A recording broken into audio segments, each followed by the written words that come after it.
And good afternoon, everybody. I'm about to add my co-host, Trevor Stevenson, and our very special guest for the day, Hannah Nunn, to the stream. Thank you, guys, and welcome. Afternoon. Hi. Hello. How's everybody doing? We ready? Yeah, ready. All good. Can you hear me? Fine. Yeah. Yes, good. Loud and clear. Loud and clear. Now, what we're going to do is, guys, if you don't know how this session is going to be, it's all about Hannah's business. I'm going to find out how she got started, about her creative journey, and what led her to her current laser processing. And that's what's going to happen. So if you've seen any of our Q&A sessions before last year, similar kind of format, we're going to ask Hannah some questions. We'll start with some general about the background, then we'll kind of get a tour of a studio. We're going to see where the magic happens. And then we're going to go into the laser-related questions. And we're going to leave 10 minutes at the end for Q&A with you guys. So any questions for Hannah or Trev, put them in the chat and we'll get them when possible. If you do have any questions and you want to make sure they get answered, send them to inquiries@troteclaser.co.uk, just in case we do miss any. Obviously, we've only got 40 minutes. So we want to get as many answered as possible.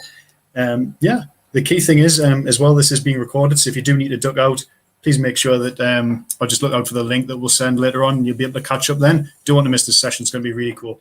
And the links for all of tomorrow's sessions are below. So should we get started, guys? I think it's the main one. Yeah, let's go. Excellent. I'm just going to share my screen because we're not going to do Death by PowerPoint, as Brian said this morning. What we're going to do is we're going to showcase Hannah's website and some of her nice social media products. So the first question I'm going to say, Hannah, is just how did you get started on your creative journey while my Chrome tab crashes? So when that loads, we'll get to that. But how did you start? Well, it depends how far back you want to go. But I've always been a little bit on the creative side and encouraged in that way to play with ideas. And I went to art college when I was young, and have been making things ever since. So when I went to art college in Wales many years ago, and I stayed there for quite a lot of years, and that's when I got really interested in nature, in drawing plants and flowers. And but then I moved back up to Hebden Bridge about 21 or so years ago, when my kids were ready to start school, and that's when I had a little bit more free time and decided to start a little business. So originally I was just bringing all these ideas together that I'd been playing around with for years, and wanted to make this range of handmade cards. And I was doing very, very intricate hand cutting at that point, and had this really successful little range of greetings cards, and they were selling all over. They were selling had a really great agent. They were selling in Harrods and in Selfridges and in lots and lots of craft galleries up and down the country. And I was intricately cutting them by hand with my craft knife. Very lots of tiny little windows and tiny little shapes. And it was at that point I was like, oh my goodness, there's these things called laser cutters, and they'll do this for you. And wouldn't it be amazing if I could have one? But they were like, thousands and thousands and thousands of pounds out of my reach at that point. So I carried on hand cutting for a while, and I was always holding up my silhouettes to the light, like to look through them. And one day a colleague in my studio was like, why don't you make lights? You can't make much money per card, per handmade, hand cut card. And it was very true. But there might be something in this, in making lights. So I did have a vision of what these lights might look like, and kind of saw things flash before me, and set to work trying to design the first one. How was I going to make them structurally? How are they going to be held together? How was I going to illuminate them? So it was much, much, much trial and error. And at that point, I applied for some funding from the Arts Council, and they were supportive, and they gave me a what did they call it? A research and development grant. And I was able to play with ideas, and forever holding things up to the light, trying things on, and then the first lamp was born. And the rest is history. I can say it's almost a bit of a light bulb moment, if you pardon the pun. It's very It was, James. Yes, it was. I think Has to be said. Well, speaking of the light, Hannah, obviously at the moment, before the evening draws in, would you mind just swiveling your camera around just to show them the studio? Because obviously I can see it's quite light in the background. We're probably catching the early evening sun. Yeah, well, there is no sun whatsoever. It's the early morning light, early evening light, yes, but good idea to do the tour now because it is going to get dark. So I'm just going to turn my camera around and I'll take you on a little tour. So as well as lighting, I also make a range of window films, and you can see them here. Again, all my work is about silhouette and light and things coming to life with the light.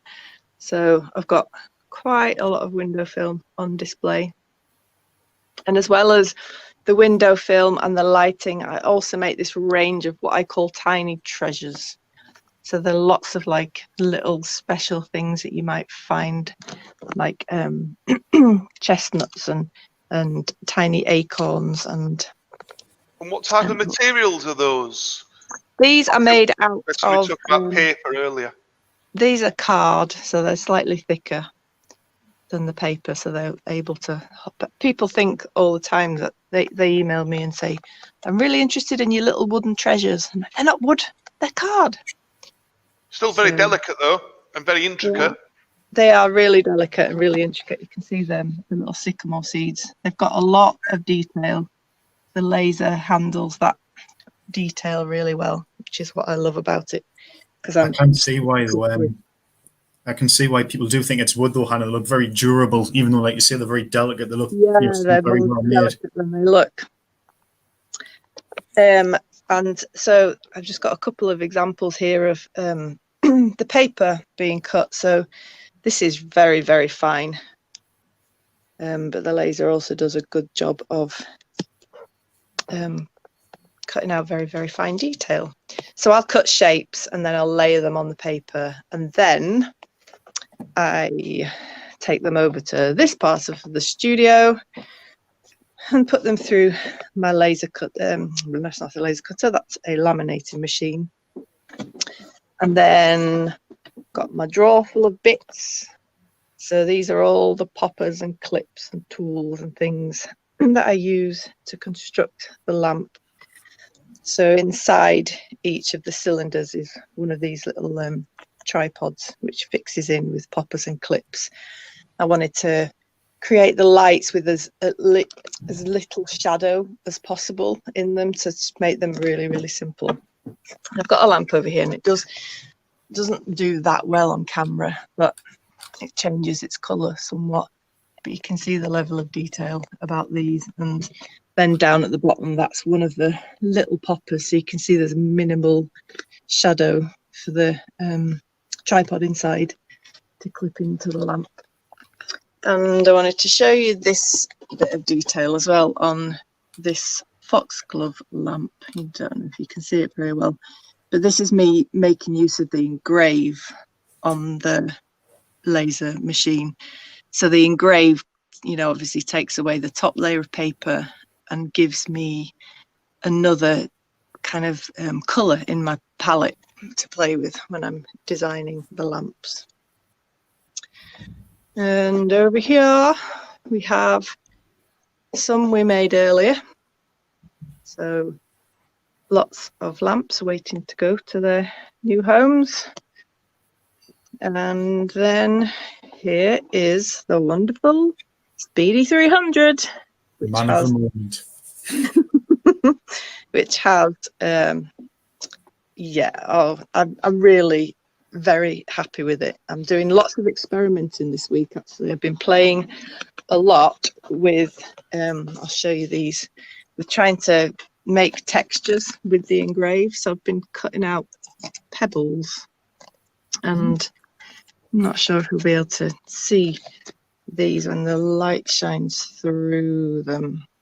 There's that's done with the engrave by making the paper really thin. And again, obviously with Alex being on the session before, what a lot of time are we doing is with applications like this, where we've got some materials that are very delicate, sometimes very, very difficult to work with. This is where we brought Alex in, wasn't it? And Alex did a lot of the sampling and working with your designs to try to get the optimum results on very fragile, frail Absolutely. pieces. Like the paper that I use is so thin, and it's hard to imagine that you could take a layer of it away and it would still hold together. But that's how fine the laser can go. And Alex was really helpful, because I wouldn't have known where to start with the, the powers and the speeds. And he helped and experimented with my particular materials and gave me some settings to try and work with. So that's been, really helpful. So how do you start then? Do you draw electronically, or are you starting off from kind of pencil sketches? How do you get obviously from the vision of seeing what you want to create and then getting it into the laser? Because it's the creative part that I always feel is the most difficult, and then being able to get that across and represent it and then kind of get it into the machine. Well, sometimes, like with these pebbles that I've been playing with this week, I have just designed them in the computer. But normally I do like to draw, and I've got one of my sketchbooks out to show you. So I do make lots and lots of intricate black and white line drawings, because I'm thinking of, when I'm drawing, I'm thinking about taking a scan of these and turning them into a vector graphic. So I have to be really careful when I draw that all the lines join up and everything's just ready. So I'll do my drawings first, and then I scan them in. Got a big A3 scanner, and then I will turn them into a vector graphic. I use CorelDRAW. I also use Illustrator. I use Corel with the laser. So once I've got the drawing, then it can go anywhere. It's like, what is this going to be for? Sometimes I'm designing for wallpaper, sometimes I'm designing for window film, sometimes for lighting.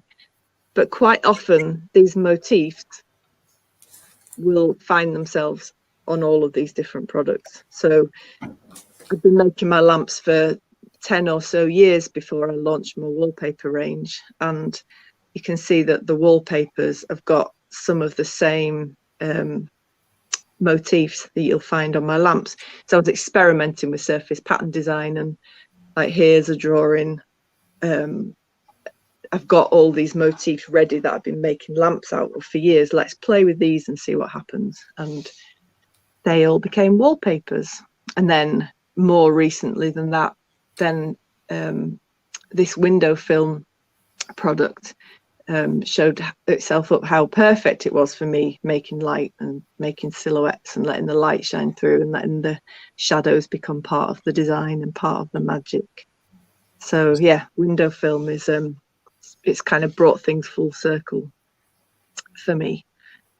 Yeah, I was going to say, we can actually see it on your window as well, Hannah. When obviously you're giving us your tour, it's great. It's something quite, not necessarily quirky, but it helps to brighten it up, even though it's only using natural light. It's just a very simple creative measure that obviously creates a striking finish. And the magic of it is when the light, the bright sunlight shines through and makes the shadows of all the grasses, and yeah, it's lovely. It seems to have captured people's imaginations, and yeah, it's been a great product. So typically, how long, if you were having to make a lamp, for instance, by hand, how long would that take you to set it out, to cut it, if you're doing it by hand? I mean, so James, click on the first one there, the cow parsley, so we'll get the level of detail. I mean, way back in the early days when I was hand cutting every single thing that I made, I didn't make this design. It would have been too intricate for me to cut by hand over and over. So this one has been designed especially with the possibilities of laser cutting in mind. So yeah, it's a really difficult question to answer, how long each one takes, because I make them in batches. I make them in small batches. I'll do all the lasering first, and then I'll do all the sticking, and then we put them through the machine, and then we trim. So, you know, we make quite a lot in a day. I don't really know how long one takes on its own. I bet you dread to think. Yeah. Bet you definitely dread to think what it would have took by hand. Like we've said, it's I know. I mean, there are some incredible paper cutters around out there doing very, very intricate things, and I did enjoy that craft, and I saw it as my craft. But my body was struggling. I was having a repetitive strain injury in my shoulder, and just the repeating of those cuts over and over again. So then I thought, right, it's time to explore this laser cutting option. And I still didn't have the funds or dare to borrow the funds to buy a machine of my own. And I didn't know how technical you needed to be in order to own one. So I decided to outsource it. And I found a very lovely guy called Bob who lived in Devon. So at the time, like, I don't know, 15 years ago or so, there weren't that many laser cutters around, or laser cutting services that I could find easily. Anyway, Bob looked after me for 10 years, but he'd bought that machine as a retirement job. He'd already retired, and this is what he was doing. So it was always in the back of my mind that one day he's going to retire, and what am I going to do then? So I started thinking, well, maybe we could. By this time, I'd moved into this studio, so I had space to house a machine of my own, and the business was good, so I was more confident with my funds, and thought I'll try it. And someone came to my open studio and said that someone locally was selling a machine, and so he came and he did some tests for me, and it did pretty well, the first machine that I bought. And we used it here for a year or so, and we got a long way. I mean, we managed to cut the treasures, we managed to cut the papers, but it wasn't as clean a cut as I liked. And I'm talking like literally clean. There was a layer of dust along the edge, and had to buy a dusting booth so I could dust all my shapes down every time I'd made something. I also make these where can you see them best, bouquets of flowers, and like I could run my fingers down and they'd come out black. So suddenly laser was a mucky job, and I was thinking, it might just be the machine. This might be solved with a higher spec machine. And so I began to do some research and discovered you guys, and now I have a Trotec of my own, and I don't have a dusting booth anymore. It's great. Well, your first machine was a glass tube machine, so obviously you kind of went down the glass tube route because of the cost implication for you. Right. To be honest, I didn't know there was a thing as a glass tube or a ceramic tube or a whatever tube. It was just like, oh, this is a laser cutter. I didn't have enough technical knowledge about it. So, yeah. And also you were trying to get from being creative to being productive, being able to repeat, get the repetition in there. Mm-hmm. So when you look at the glass tube machines, as we covered earlier on this morning when we did the demonstration with one of ours, what you've not got is the same beam quality. So your beam size might be 0.3, 0.4, maybe 0.5 of a millimeter. Whereas I think now you're working, is it a 1.5 lens? I think so. That's Yeah. I think it is from the setup. So we're working with a beam width of about 0.15 of a millimeter, really fine. We've got the power tuned to a really kind of short point, so we're just going through the material and not creating as much debris. Yeah. And then obviously we're getting rid of jobs instead of creating extra processes. So absolutely. like That's cleaning been card and amazing. paper. Not having to do the dusting is just, it was a horrible job, and it's amazing not to have to do that anymore. When I first got this machine, I described the difference was between, you know, my old machine was like drawing with a fat marker, and this was like drawing with a fine liner pen, as the level of detail was so precise and lovely and just what I need in my work, because I'm all about the detail. A bit of a perfectionist. Quote. Just a little bit. Absolutely.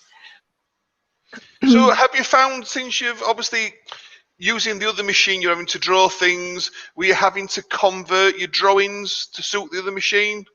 Because you mentioned CorelDRAW, you mentioned Illustrator, and we know that obviously you can go straight into the machine with that. So that, has that been a time saving? Definitely, yeah. We had to put in my old machine, all my drawings were set up in Corel files, but we had to set them up as, what are they called? EPs? So long ago now, I've forgotten. EPS? EPS, yes. And that was fiddly. But I really like being able to work directly from Corel. Been using Corel for like all my computer life, like, so yeah, it's natural for me, and it's really nice to just be able to press print and go straight to the laser. So has that made your life easier, as in going from pencil drawing, electronic drawing, and then into production? Yeah, absolutely. That's yes, good. Much smoother, much more enjoyable. I have got with me is there you go. So there what we we go. did is, how's that coming through, guys? Looks great. Yeah. Obviously, we asked Hannah to commission 6 lamps, one for each of our showrooms, just because it's a really interesting application. And again, it's working with a really difficult material because of the delicacy of it, in terms of engraving it to produce light, cutting it, scoring it, marking it. In fact, I quite like that one in the background. I think we'll leave that on. Better leave it on. Just there like that. Has there been any questions come through yet, James? We have actually got a few, Trev, yeah, but I think because we've still got a bit of time, one of the things I would actually personally like to ask Hannah is obviously, you know, what's the most, even personal wise, if it's not laser related or just, you know, whether you've been hand cutting or whatever, what's the most interesting thing you've ever actually just designed? Well, I suppose that's in the eye of the beholder. It's a hard question to answer, right?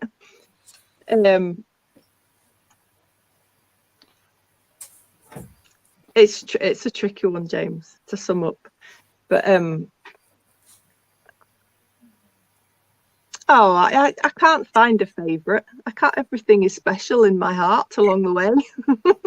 But when we first got the laser and we were cutting out all the little tiny treasures, we were ever so excited about them. It was like the designs were suddenly coming to life. The designs that had been on flat wallpapers and on the lamp designs were suddenly, you could hold them in our hands and string them together and create big displays, and that felt like an exciting departure and the first like possible exciting new thing that could come out of the laser.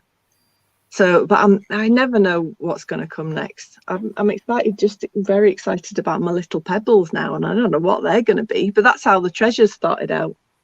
Don't know what they're going to be, but there's something exciting about this, so I'm just going to keep experimenting and keep playing.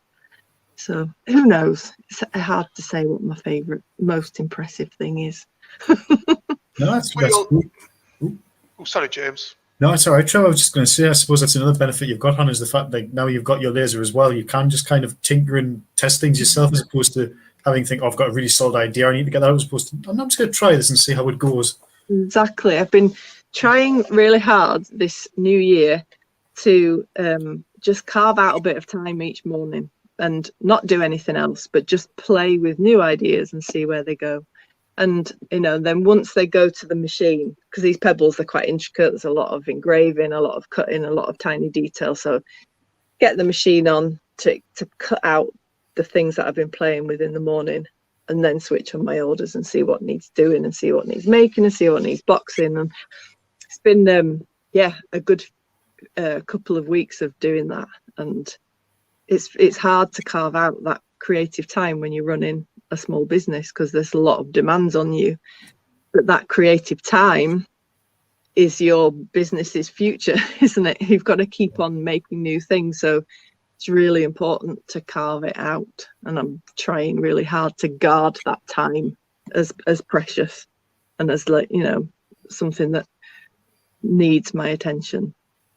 So it feels nice. It feels things are flowing. I love being in here when there's lots of little things emerging, and then like excited to come back the next day to carry on playing and seeing where it goes next. So it's like planting little seeds and waiting for the next thing to grow.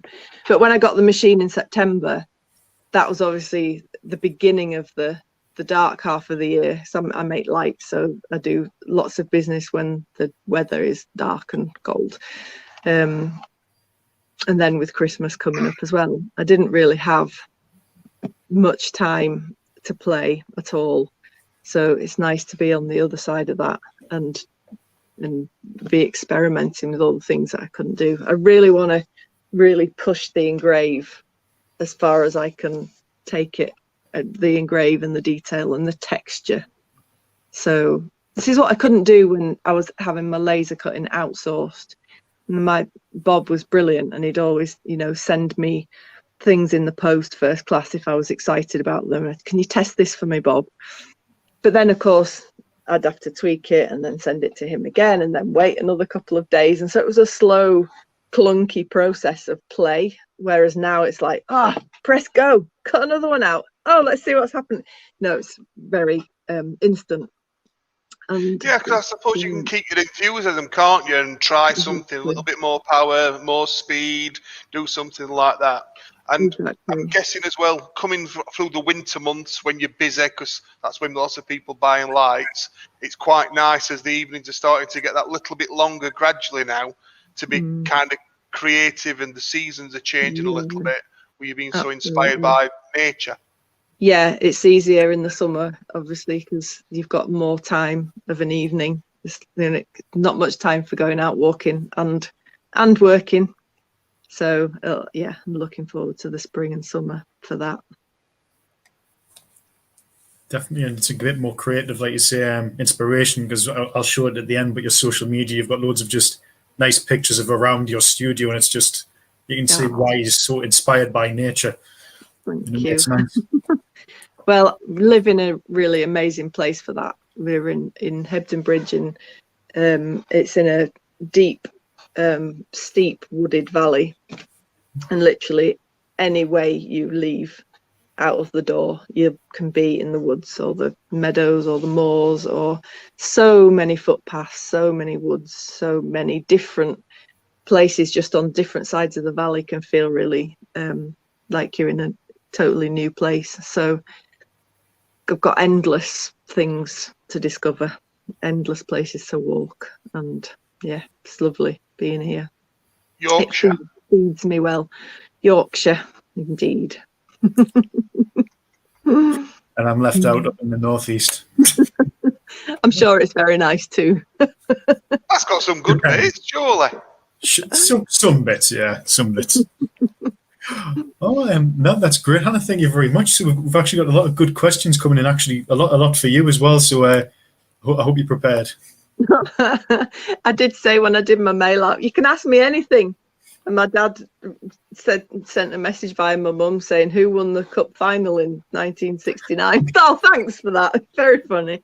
That question's not here, so don't worry. I think you should be all right with this. So the first one is from Brody. What kind of paper do you use?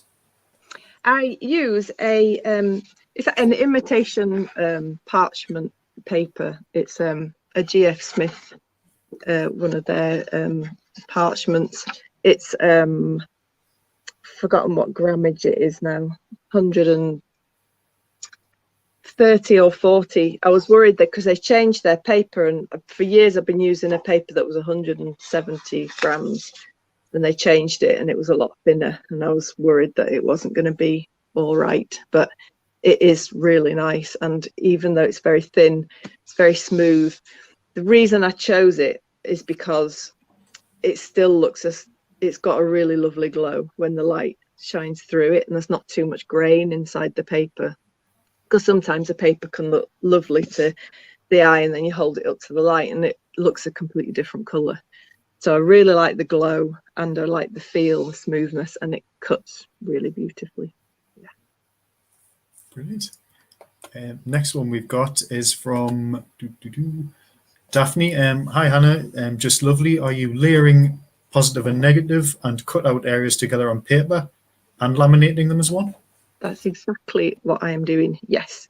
So I've got quite a few layers. I've got the paper itself in the background, and then I can cut out something from the paper and then stick something on the top.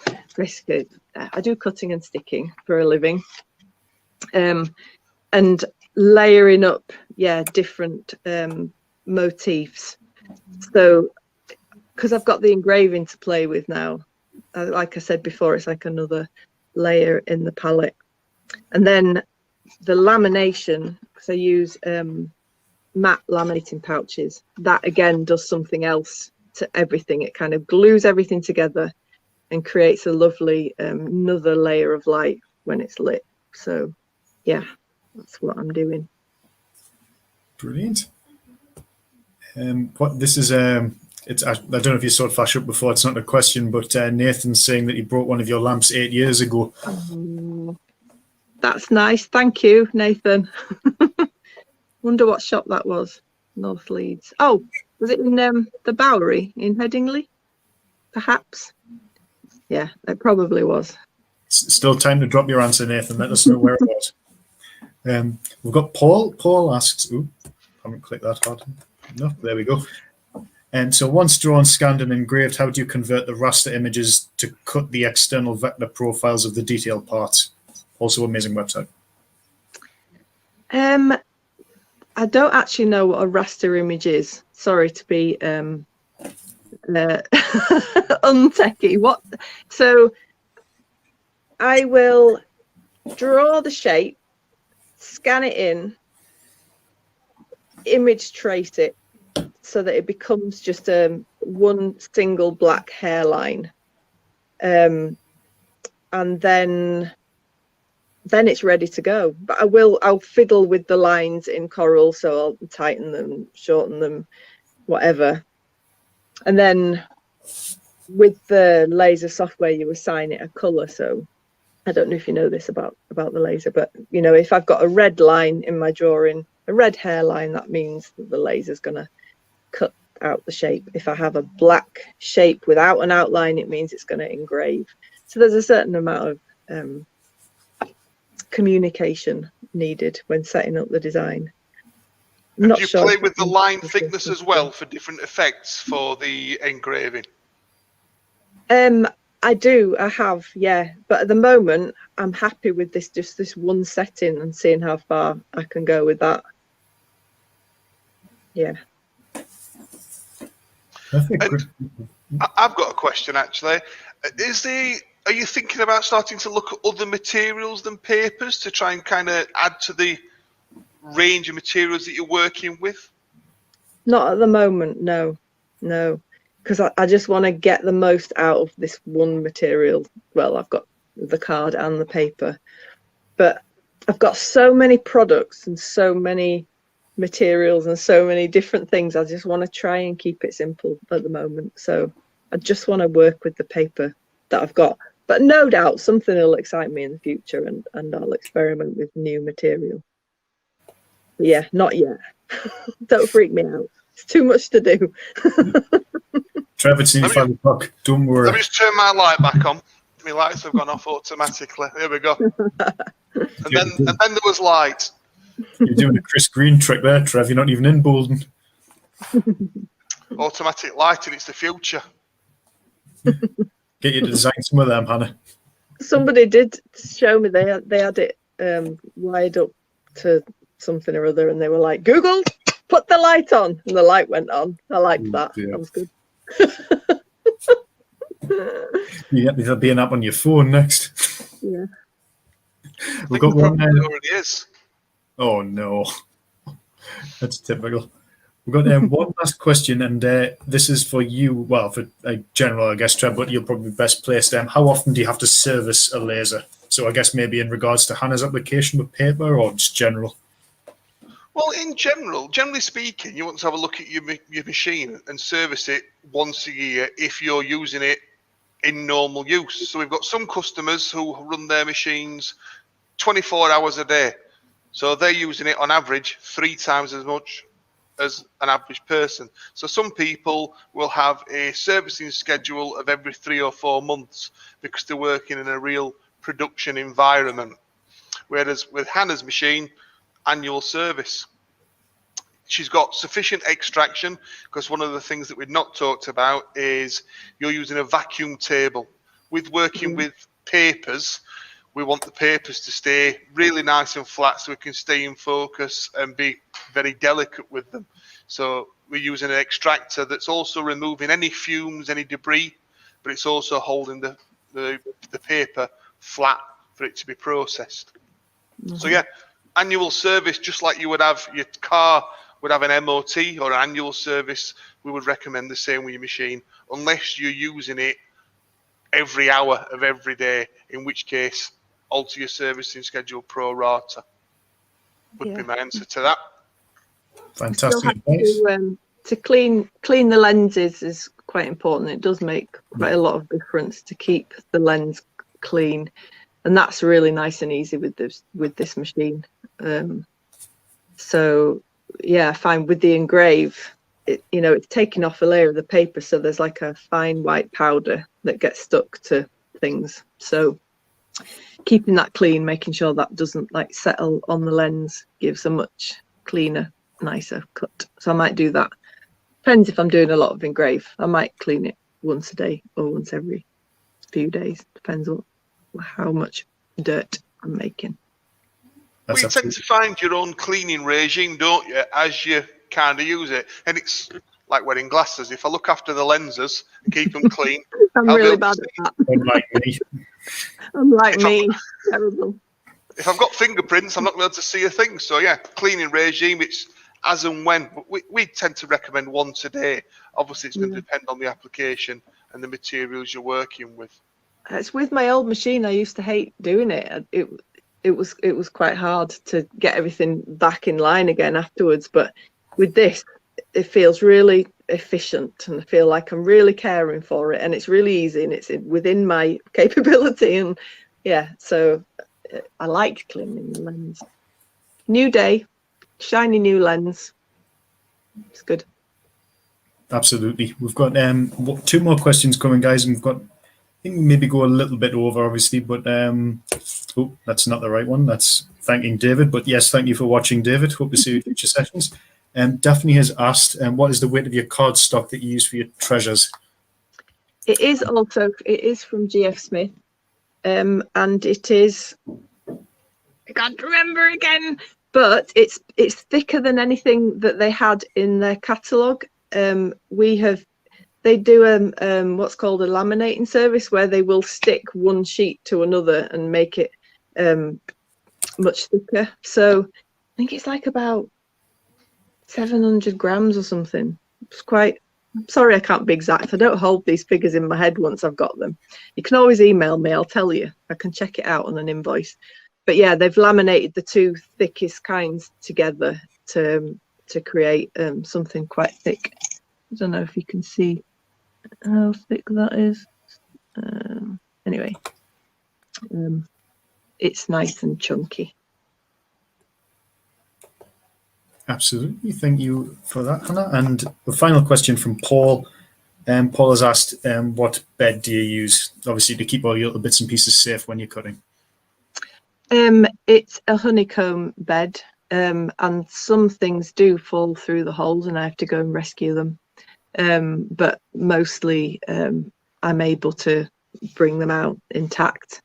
But yeah, the honeycomb bed is really important for me, because I've got the vacuum bed underneath, so that's doing all the sucking and keeping things flat and extracting. Then there's the honeycomb bed, and everything sits on the top. So I'll take you to it and just show you in case there's somebody who doesn't know what So this is the honeycomb bed. You can see some bits like left over from cutting earlier. So they just managed to rest on the top, but they do sometimes fall down the hole. That's another thing that I have to clean out. So yeah.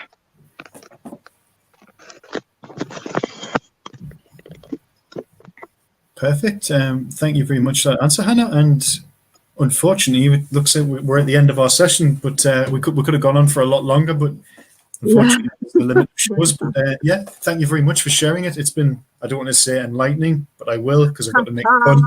But it's don't you shake your head, Hannah. I've heard you make worse jokes. Thanks for inviting me, and thanks everyone for coming, for listening, and for your questions. No problem at all. Thanks, Hannah. All right. Hannah.